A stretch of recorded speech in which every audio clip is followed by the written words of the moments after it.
Hi friends, आज हम Ohm's law के बारे में जानने वाले हैं और कुछ ओम्स लॉ के एमसीक्यूज सॉल्व करने वाले हैं। ठीक है, तो ये मेरा नया चैनल है, तो आप बने रहें मेरे साथ। तो पहला क्वेश्चन है, what is Ohm's law. Ohm's law क्या है?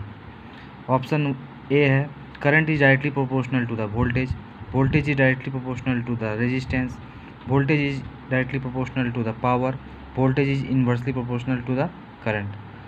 तो आई नो दैट आप लोग बहुत कुछ जानते होंगे इस क्वेश्चन के बारे में और ओम्स लॉ के बारे में, तो करेक्ट आंसर आप लोगों को पता होगा और ऐसे करेक्ट आंसर ये है। अब आइए हम देखते हैं कि ये ओम्स लॉ होता क्या है। सपोज कीजिए ये एक इलेक्ट्रिकल सर्किट है, ठीक है। इस पर एक वोल्टेज सोर्स लगा हुआ है Vs, और ये वोल्टेज सोर्स से एक करंट फ्लो हो रहा है पूरे सर्किट में, और यहाँ एक कंडक्टर से जुड़ा हुआ है, ए भी मान लेते हैं कंडक्टर, और ये पूरा इस तरह करके इस तरह से ये पूरा सर्किट ऐसे कंप्लीट होता है। क्योंकि आपको एक चीज़ पता होगा कि किसी भी सर्किट में तभी करंट फ्लो होगा जब वो सर्किट पूरा क्लोज्ड हो, सर्किट कंप्लीट हो। तो ये भी कंडक्टर लगा हुआ।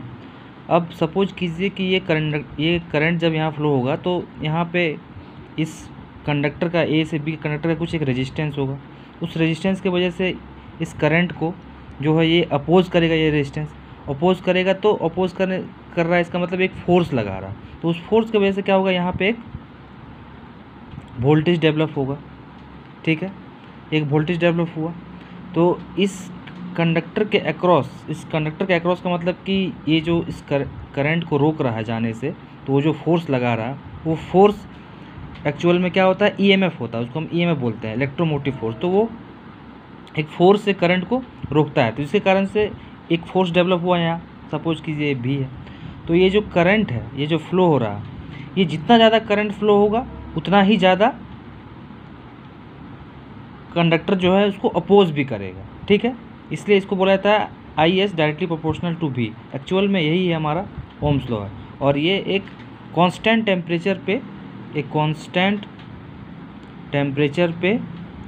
इसको रूल आउट किया जाता है। इसको कांस्टेंट टेम्परेचर पे इसका प्रैक्टिकली इसको किया जाता है। अगर टेम्परेचर अगर आपका कांस्टेंट नहीं है तो फिर ये आपका लॉ जो है फेल भी हो सकता है।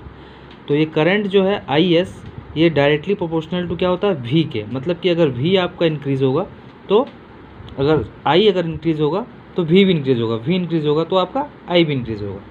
और इस कांस्टेंट को तोड़ने के लिए हम क्या करते हैं,